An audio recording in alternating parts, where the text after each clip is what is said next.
Ce que j'ai vécu après la mort était si extraordinaire qu'il a défié toute notion préconçue de l'au-delà. Une fois là-bas, j'ai réalisé que même le paradis peut être accablant. Je savais sans aucun doute que j'appartenais à cet endroit, mais ce que j'ai vu était un monde qui ne ressemblait que vaguement au magnifique royaume dont les gens parlent souvent. L'ayant vécu de mes propres yeux, je peux dire avec confiance que la plupart de ce qui est raconté sur les plans supérieurs d'existence est tout simplement faux. Cela ne ressemblait en rien à ce que j'avais imaginé. Ces mots appartiennent à Arthur Jensen, un géologue qui, par un tournant du destin, s'est retrouvé dans l'autre monde, spécifiquement dans les parties souvent désignées sous le nom de paradis. Un scientifique sérieux, Jensen s'était toujours moqué de ceux qui croyaient à l'existence de l'âme ou à la réalité d'une vie après la mort. Il écartait les idées religieuses et ésotériques comme de pure fantaisie. Cependant, tout a changé en août 1932, lorsque Jensen a été impliqué dans un accident de voiture qui a entraîné un arrêt cardiaque complet. Pendant ce temps, il a vécu une expérience de mort imminente, voyageant dans l'autre monde et revenant avec des révélations qui n'étaient rien de moins qu'étonnantes. Il a décrit son expérience extraordinaire de cette manière. Quand les médecins ont confirmé mon heure de mort, j'ai senti mon âme commencer à quitter mon corps. Cela m'a pris par surprise, car, en tant qu'athée, je ne m'attendais jamais à ce qu'une telle chose se produise. Selon Jensen, au moment où son âme se séparait de sa forme physique, il a ressenti une pincée de peur. Il craignait que si elle se détachait complètement de son corps, il mourrait. Mais, malgré son anxiété, il s'est rendu compte qu'il n'avait aucun contrôle sur ce qui se passait. Heureusement, rien de tragique ne s'est produit. Mon âme ou ma conscience, ma véritable essence, a progressivement flotté hors de mon corps par le sommet de ma tête, et j'ai senti comment se rompait ma connexion avec la chair, a raconté Arthur Jensen. Il a commencé à s'élever, d'abord au-dessus de son propre corps, puis au-dessus de l'hôpital, et encore plus haut, jusqu'à ce que la terre disparaisse de sa vue. Pendant un bref moment, sa conscience sembla se réorganiser, comme si elle s'accordait à une nouvelle perception. Depuis là, il fut témoin d'un nouveau monde qui devenait progressivement plus lumineux, plus vibrant et plus tangible. Puis, avec un autre changement dans sa conscience, il se retrouva debout dans une prairie impressionnante. Au loin se dressaient deux montagnes imposantes, dont les sommets enneigés s'élevaient au-dessus de pentes, ornées de plantes d'une beauté indescriptible. Malgré la distance apparemment éloignée, plusieurs dizaines de kilomètres, Jensen pouvait distinguer chaque fleur qui éclosait sur les pentes des montagnes. À mesure que sa vision métaphysique devenait plus claire, 100 fois plus aiguë qu'auparavant, il s'émerveilla du paysage qui l'entourait, remplissant son âme d'émerveillement et d'admiration. Puis, il remarqua un groupe de personnes qui semblaient être en marche. Lorsqu'ils sentirent son regard, ils s'arrêtèrent, et plusieurs d'entre eux s'approchèrent de lui, le saluant chaleureusement. Tous semblaient être à l'apogée de la vie, chacun ayant plus de 20 ou 30 ans. Arthur Jensen fut impressionné par leur grâce et leur énergie, sans effort. L'un d'eux lui dit qu'il se trouvait dans un autre monde et lui expliqua certaines des compétences extraordinaires qu'il possédait. Les habitants étaient immunisés contre la fatigue, pouvaient lire les pensées et se déplacer instantanément à n'importe quel endroit de leur choix. Mais ces capacités étaient réservées à ceux qui résidaient dans le paradis, le même royaume dans lequel Arthur Jensen se trouvait. Les habitants de ce monde, autre part, lui révélèrent une vérité surprenante. La notion commune de paradis, comme un lieu de bonheur éternel, où l'on ne fait que se délecter du plaisir, était complètement faux. De telles idées n'appartenaient qu'à ceux qui avaient vécu des vies sans but sur terre. Arthur Jensen réfléchit à cela, disant que dans les sphères supérieures de l'autre monde, les gens travaillent assidûment, surtout sur eux-mêmes, affinant leurs qualités spirituelles personnelles. Ici, ils ont l'opportunité de réaliser pleinement leurs talents et leur potentiel. Il n'y a pas de place pour l'oisiveté dans le paradis. Ceux qui pensent que c'est un lieu d'oisiveté interminable se trompent gravement. Ne croyez pas que les royaumes supérieurs satisferont vos désirs égoïstes et primaires. L'ordre là-bas est bien plus profond et sage que vous ne pourriez l'imaginer. Ce qu'Arthur Jensen observait autour de lui le remplissait d'émerveillement. Mais alors qu'il contemplait la beauté de son environnement, il ressentit soudain une étrange sensation de familiarité. C'était comme s'il y avait déjà été. Plus tard, il décrivit ce sentiment. Alors que je contemplais le paradis devant moi, j'ai eu une impression écrasante que cet endroit ne m'était pas étranger. Il me semblait familier, comme si j'avais été dans une vie passée. Puis, une épiphanie m'est venue. Je me suis souvenu que c'était ma véritable maison. Ma vie terrestre n'était qu'un séjour temporaire, une visite dans un endroit qui n'a jamais vraiment été le mien. Alors qu'il était au paradis, Arthur Jensen en vint à comprendre de nombreuses vérités profondes sur la nature de l'au-delà. L'une des réalités qui l'a frappé fut la raison pour laquelle ce royaume semblait éternel. Tout en lui est parfaitement équilibré et ne change pas. Contrairement à la vie sur Terre, où les éléments se mélangent et se décomposent, chaque partie du paradis se maintient grâce au principe du pardon, maintenant tout en place et évitant toute destruction. Ayant laissé de côté ses anciennes croyances athées, Arthur Jensen ne pouvait résister à poser des questions aux habitants au sujet de Dieu, cherchant à comprendre la nature du Créateur. À sa grande surprise, personne ne l'avait jamais vu. Mais cela ne signifiait pas que Dieu n'existait pas. C'était plutôt parce que le Créateur était si vaste, si immense, qu'aucune âme du paradis n'était capable de le percevoir directement. Cependant, chaque âme là-bas pouvait sentir la profonde présence de l'énergie de Dieu, une force d'amour, de sagesse et de bonté qui émanait de lui. Arthur Jensen désigna cette énergie comme une super vibration. Selon lui, cette force divine émane de Dieu, guidant l'univers et maintenant l'ordre cosmique. Elle imprègne toute chose, de sorte qu'on dit que le Seigneur réside dans chaque particule de l'univers. Pendant son temps au paradis, Arthur Jensen est parvenu à une réalisation simple mais profonde. Pour comprendre véritablement Dieu, il faut s'efforcer d'être aussi grand que lui. Cela nécessite une amélioration continue de soi, et c'était, conclut-il, le véritable but du paradis, non pas que les âmes se reposent dans l'oisiveté, mais qu'elles s'engagent dans le joyeux travail de la croissance spirituelle, les rapprochant davantage du Créateur.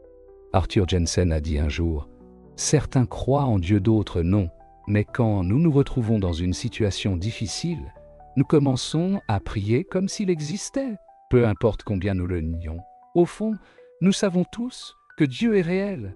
Et maintenant, même moi, un ex-athée, je comprends que Dieu est une combinaison de nombreuses choses. Lois inconnues de la nature, lumière, électricité, gravité, temps, espace infini et la vie elle-même. Jensen a également appris que tous ne terminent pas dans le bel paradis après la mort. Au contraire, les âmes sont récompensées ou punies selon leur véritable nature, déterminée par les vibrations. Après la mort, les âmes se divisent selon des vibrations hautes et basses. Les vibrations hautes indiquent une vie pleine de bonnes actions, d'altruisme et de croissance spirituelle, tandis que les vibrations basses reflètent une vie consacrée à satisfaire des désirs égoïstes. Dans l'au-delà, une âme ne peut exister que dans des domaines qui s'alignent avec ses vibrations internes. Le semblable attire le semblable. Les âmes avec des vibrations hautes sont attirées vers le ciel, tandis que celles avec des vibrations basses sont conduites vers des endroits que les gens appellent souvent enfer. Arthur Jensen a partagé ses réflexions à ce sujet. Certains croient que l'enfer est un endroit de froid éternel. D'autres l'imaginent comme un abîme ardent. En vérité, les deux ont raison, il y fait froid, mais pas dans un sens physique. C'est un froid subtil, presque matériel. Cela provient du fait que les âmes qui s'y trouvent existent dans les vibrations les plus basses possibles et, par conséquent, perçoivent leur environnement comme un espace glacé et hostile. Les vibrations basses sont liées à des traits mentaux destructeurs, tels que la haine, la cupidité, l'égoïsme, le cynisme et l'indifférence. Ces âmes, même dans l'au-delà, s'accrochent à leurs désirs terrestres qu'elles ne peuvent plus satisfaire en l'absence de matière physique. Ce désir insatisfait crée un feu intérieur, la flamme de l'insatisfaction éternelle. En conséquence, tandis que l'extérieur de l'âme se sent gelé, en son intérieur brûle avec le tourment de l'enfer, l'expérience générale est celle d'une obscurité suffocante. Arthur Jensen a également observé que ces âmes ont désespérément besoin d'aide, car elles sont incapables de s'aider elles-mêmes. Pour offrir des conseils, des êtres supérieurs descendent parfois dans ces royaumes sombres pour guider ceux qui sont prêts à se repentir et à commencer leur voyage vers le véritable paradis. En conversant avec les âmes de l'au-delà, Arthur Jensen sentit son esprit s'éclaircir. Il commença à comprendre que la vie terrestre a un but. Juste au moment où cette réalisation lui parvint, l'un de ses nouveaux amis lui fit savoir qu'il devait retourner sur Terre. Cette nouvelle remplit Arthur d'indignation. Il n'avait aucune envie de quitter ce royaume magnifique. Il supplia pour qu'on le laisse rester, mais les habitants de l'autre monde restèrent fermes. Ils lui expliquèrent qu'il avait encore une mission importante à accomplir sur Terre. L'un d'eux ajouta qu'un temps de grande turbulence approchait et que beaucoup de personnes auraient besoin de sa guidance spirituelle. Lorsque sa tâche terrestre serait accomplie, il pourrait revenir dans ce monde magnifique et y rester pour toujours. Après avoir entendu ces mots, Arthur Jensen ressentit un étrange picotement et une compréhension. En quelques instants, il se réveilla dans son corps. Maintenant, ayant vécu un voyage aussi extraordinaire, il ne cachait plus son étonnement, il admit ouvertement qu'il s'était trompé sur l'existence du métaphysique, la nature de l'humanité et de l'au-delà. Avec une clarté nouvellement découverte, il eut le courage de reconnaître que même les athées les plus fervents, ceux qui nient agressivement le monde spirituel, entretiennent secrètement l'espoir que la vie continue après la mort, ne serait-ce que sous une forme. Malgré les nombreuses personnes qui répètent l'idée que personne n'est revenu de l'au-delà, elles sont néanmoins attirées par le sujet, lisant des livres et regardant des films sur la vie après la mort. Si elles ne croient vraiment pas en un autre monde, pourquoi continuent-elles à revenir à ce sujet? Cela semble être une forme étrange d'auto-illusion. Vincent Hensley est une autre personne qui a voyagé dans l'au-delà et est revenu avec une mission spirituelle spéciale. En 2011, à l'âge de 60 ans, il a vécu une mort clinique, au cours de laquelle il a visité le paradis. Tout s'est passé de cette manière. Alors qu'il travaillait dans sa ferme, dans un paisible village suisse, Vincent conduisait un tracteur sur une pente lorsqu'un insecte vola vers son œil, l'aveuglant temporairement. En ce bref instant, il perdit le contrôle et le tracteur commença à accélérer vers un ravin escarpé. Sans perdre de temps, il prit la décision de sauter. Mais alors qu'il le faisait, le véhicule incontrôlé le frappa et le traîna, faisant perdre connaissance à Vincent. Lorsque Vincent Hensley reprit conscience, il se retrouva dans ce qu'il ne pouvait décrire que comme le ciel, le paradis. L'expérience était au-delà de tout ce qu'il avait connu. Plus tard, il partagea ses pensées. En entrant dans le ciel, j'ai vu beaucoup de choses qui ne ressemblaient à rien d'humain. J'avais l'impression que certaines de ces figures m'étaient familières, comme si elles m'étaient chères. Peut-être des proches même, mes parents m'attendant, mais bien que je ressentisse leur présence, je ne pouvais pas les reconnaître à leur apparence. J'ai aussi vu d'autres êtres faits de lumière, et leur présence m'apportait paix et réconfort. Alors, quelque chose est descendu d'en haut. Vincent l'appela les puissances supérieures. Ces forces transportaient avec elles un sentiment écrasant de bonté, et à leur arrivée, tout autour d'eux, baignait dans une lumière dorée éclatante. Les êtres irradiaient sagesse et force. Ils lui dirent qu'en effet, il était au paradis, mais qu'il y avait encore du travail à faire sur terre.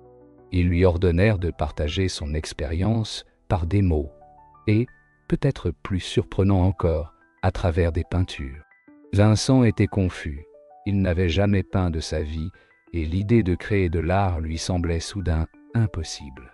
Mais l'une des voix des puissances supérieures insista pour qu'il commence à peindre des images de l'au-delà et les partage avec le monde. La tâche lui semblait à la fois impossible et sacrée pour le fermier, mais il promettait de faire de son mieux.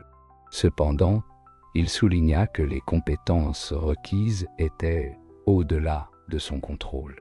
Les puissances supérieures le rassurèrent, lui promettant qu'une fois de retour sur Terre, les conditions s'ajusteraient pour l'aider à accomplir cette mission. Une fois que Vincent accepta la mission, il commença son voyage de retour sur Terre. Mais avant de revenir, ils lui montrèrent de nombreuses parties du paradis, lui permettant d'absorber profondément l'expérience, surtout les vibrations qui remplissaient le royaume, afin qu'il puisse ensuite les transmettre à travers son art. Lorsque Vincent retourna dans son corps, il fut submergé par une douleur insupportable alors qu'il se remettait de l'accident. Plus tard, il décrivit ce moment pendant longtemps. La douleur était insupportable. Mais ce qui m'inquiétait le plus, c'était de savoir comment j'allais accomplir la tâche que les puissances supérieures du paradis m'avaient confiée. Je savais qu'on m'avait ramené à la vie pour cela, mais que se passerait-il si je ne pouvais pas dessiner? Et si je échouais, l'inquiétude me rongeait. Une nuit, alors que j'étais encore à l'hôpital en train de me rétablir, Vincent ressentit soudain un besoin irrépressible de se lever du lit et de peindre. Il ne savait pas comment manipuler des peintures ou des pinceaux, ni même ce qu'il devait peindre, mais il ressentait une force invisible derrière lui, une présence qui l'aiderait. Il peignit toute la nuit, et quand il eut fini, il se remit à dormir. Vincent se souvint plus tard, ces peintures n'étaient pas vraiment les miennes. Oui, mes mains tenaient le pinceau, mais ce sont les forces supérieures d'un autre royaume qui agissaient à travers moi. On m'a ramené à la vie avec la condition que j'accomplisse la mission qui m'avait été confiée. À partir de ce moment, Vincent Hensley se sentit comme un pont entre le ciel et la terre. Il était reconnaissant d'avoir l'opportunité d'accomplir la tâche que les puissances supérieures lui avaient assignée en faisant de son mieux. Il ressentait également le besoin de partager ce message. Nous devons tous nous préparer à l'après-vie, car elle existe, que nous y croyions ou non. Chacun d'entre nous a un but dans la vie, et nous devons faire tout notre possible pour l'accomplir, car cela a un profond impact sur ce qui nous arrive après avoir quitté notre existence mortelle.